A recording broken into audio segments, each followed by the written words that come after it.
சென்னையில இருந்து அரக்கோணம் நோக்கி போற எலக்ட்ரிக் ட்ரெயின்ல இந்த 4 புள்ளிங்கவும் ரீல்ஸ் எடுத்திருக்கானுங்க. அதுவும் எப்படின்னா புள்ளிங்கோக்கே உரித்தான அந்த வெட்டுவும் குத்துவன்ற பாட்டை போட்டுட்டு அந்த ட்ரெயின்ல ஓரமா உட்காந்துருக்காரு பாருங்க. அவர் வட மாநிலத்தை சேர்ந்தவர். அவர் பேரு சுராஜ். அவரை வெட்டுற மாதிரி ரீல்ஸ் எடுத்திருக்கானுங்க.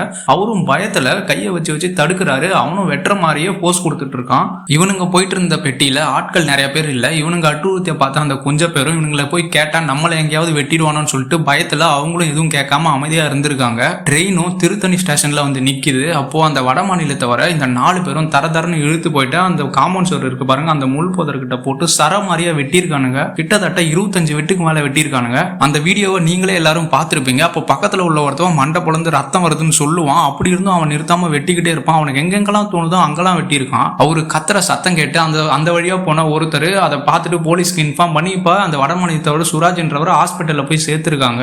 இவனுங்களாமே ஸ்கூல் படிக்கிற பசங்க. இவனுங்கெல்லாம் கிட்டத்தட்ட பாத்தீங்கன்னா ஒரு 16-17 வயசு தான் இருக்கும். இந்த வயசுல இப்படி மாறி இருக்காங்கன்னா இதுக்கெல்லாம் கிட்டத்தட்ட வெற்றிமாறனும் ஒரு காரணம். ஏன்னா ரவுடியோட கதையை படமா எடுக்கிறேன்னு அந்த ஹீரோவை பட்டாக்கத்தியோட மாசா காட்டுறதால இதெல்லாம் பார்த்து இன்ஸ்பயர் ஆன இவனுங்க நாமளும் இந்த மாதிரி ஒரு பெரிய ரவுடியா மாறணும், அதுதான் மாசுன்னு நினைச்சு இவனுங்களாம் இந்த மாதிரி பண்ணிக்கிட்டு இருக்கானுங்க.